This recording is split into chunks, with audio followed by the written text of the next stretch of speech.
Some men cannot take a breakup, so their egos are hurt no matter what happened. They will resort to the next phase for some reason, which is murder. They'll rather take a life and ruin a whole entire family just because they're hurt. And not just men, a lot of people do that for some reason. I don't understand it. People need to learn to control their emotions. Go take time away. This is how you know they're just in the moment, because we're talking about something that happened the day after a breakup happened.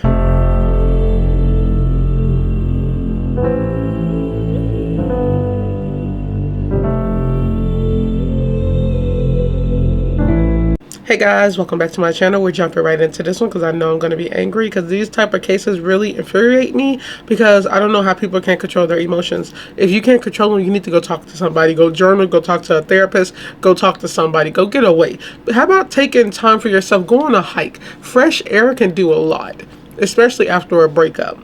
We have a man who murdered grandparents and a mother. Y'all, listen to this. Right after a breakup, he went to the home of his ex-girlfriend. One day after, mind you. She has a 10-year-old son. In front of this 10-year-old boy, he shot the mom to death. He shot the grandparents to death. The boy ran to get help, and that's how all this came out. He even said he felt bad for what happened, but he don't feel bad why it happened. So basically, you don't feel bad. This is so sad. First of all, you have this 10-year-old boy who witnessed all of this, now is traumatized forever. Don't have a mother, and he don't have any other siblings. Now he don't have grandparents. He shot both of them in the head. Shot the mom to death and also shot her in the head. Oh my God, I can't even imagine. You had the daughter and her parents dying together. Like, this is insane. And all after a breakup. I don't understand this. Now, the way he looked, I know sometimes I'd be like, don't judge a book by its cover, but I'm going to stop saying it because I always do. He looked like the type of dude that probably got mad because of the breakup, not sad over it, but because he couldn't control her. Now, I don't know why they broke up, but to be honest, all of the cases I have done with like murder and abuse and stuff, y'all, it's a lot of similarities. There'd be like controlling issues. He probably put his hands on her. She was just not interested, maybe because this is not his wife, mind you. This is his girlfriend. Maybe he showed his true colors, and you know, she has to think about her son, and she don't want him in him in the son's life. Could be that. But whatever it was, he did not like it, and he murdered all of them. And now this little boy, he testified against him too, I do believe. It's like that's a strong little boy to be able to go up and tell exactly what happened, because he's seen it all. And then he was strong enough to go run and go get help. That is so sad. I don't even know what I would do in that situation. You lose your mom, you lose your grandparents. That is so heartbreaking. So let's get into it. I don't feel bad for why I did it. Man made 10-year-old watch him kill grandparents, then killed his mom when he ran to get help. So we have this is the family. We have the mother, who is Jenna Cox, and we have the grandparents, who is Cindy and Charles Cox. And then you have Isaac Nathaniel Christenbury, the killer. A North Carolina man who shot his girlfriend a day after she ended their relationship and also gunned down her parents in front of their 10-year-old grandson will spend the rest of his life behind bars. Isaac, 28, was sentenced to 3 life terms in prison on Wednesday in the death of Jenna Cox and her parents, Charles and Cindy Cox, both 61 and Jenna was 28, said in a press release. He was sentenced immediately after pleading guilty to 3 counts of first-degree murder. And to be honest, he should. I don't know why he didn't get death for this. Maybe it depends on where he was located. You know, a lot of states don't even do death penalty no more. But I feel like these murderers are getting off easy. They don't deserve to breathe, to eat, to go to sleep. They don't deserve it. Like, they deserve the worst. Like, I'm so tired of these people just going to prison. You know, it's not enough for murderers, at least, okay? I don't care about drug dealers, okay? They do bad stuff, but to be honest, murderers deserve the worst. And people who torture, and cannibals. It's a long list of people who deserve, like, bad things. Family members, including the young boy, made a statement in court. In a letter read by the prosecutor's office, Cindy's Cox sister, Paula Brown, called Christian Berry a cold-hearted murderer. I hope he lives that day over and over in his mind, the statement read. What he did to Cindy and her only living son and grandson, he shattered their world.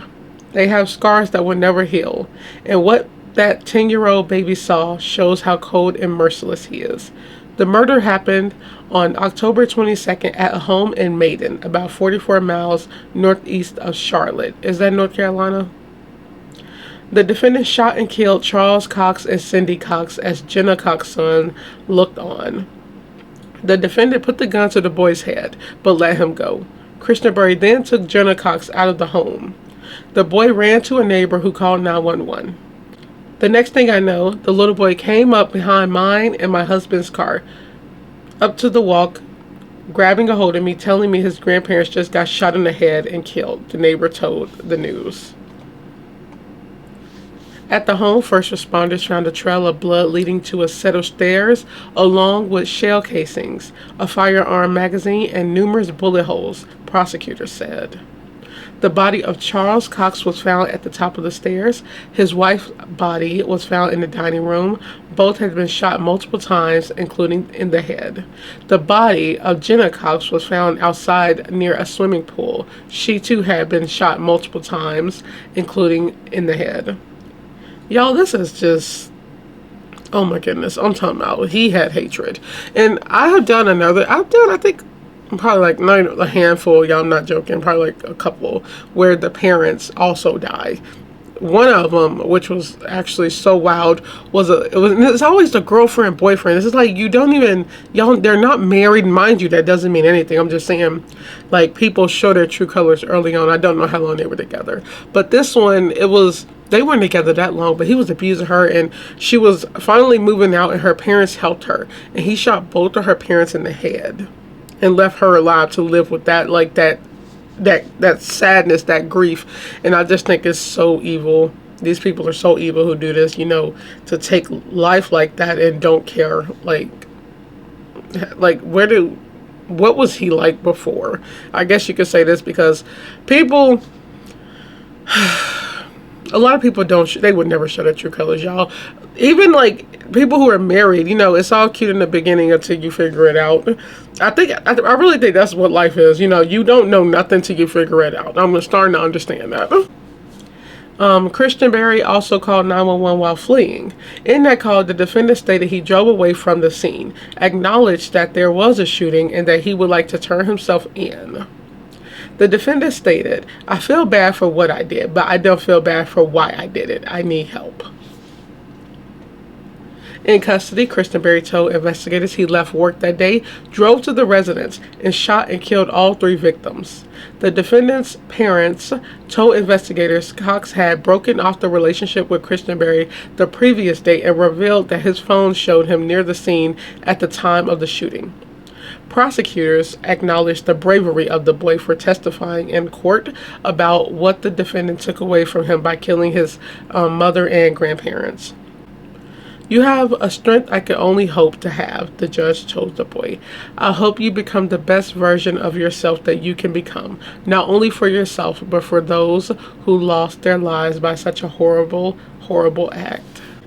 And it's just so dark because I'm like, even the judge telling him that, it's like, it's nice, but at the same time, that boy's gonna need so much therapy. Like during that, when that happened, I'm pretty sure still thinks about that. Like, that is trauma to just know that your mom was murdered, your grandparents were murdered, who did it, you're looking at them in court.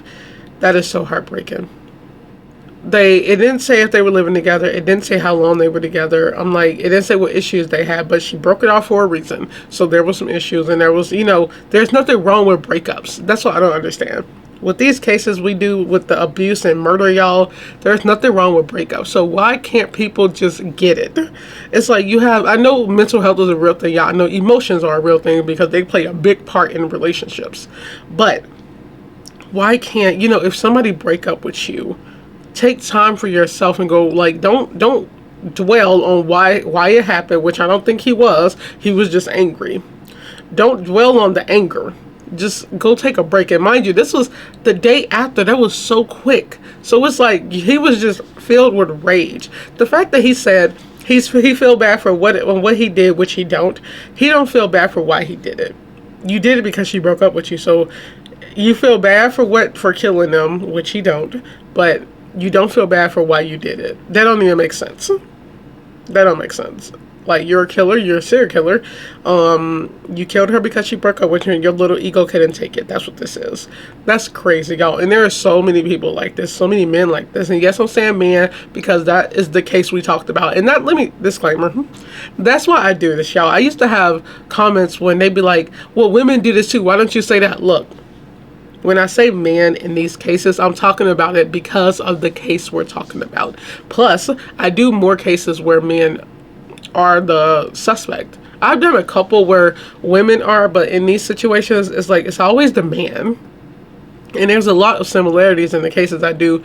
Girlfriend, boyfriend, haven't been together that long, showed true colors a couple months in, then they ended up abusing them, they broke up with them, go back home, probably some don't, and then the dude murdered them because their little egos can't take it, or they're angry that the woman actually left. They'll constantly stalk them, they'll like harass them, the women will get a restraining order, it doesn't work, then he come and kill you. It's a whole playbook, y'all. It's actually insane. So what are your thoughts on this case? This was so sad for that little boy. I'm so happy he survived. Like, you had a gun to your head, you saw your parents die, you saw your mother die, oh my god, by the hands of her ex-boyfriend. That's crazy. I hope you guys enjoyed this video. Be careful who y'all talk to. It's really scary even saying that because you don't know. You know, people can look so nice until they're not. That mask will come off one day.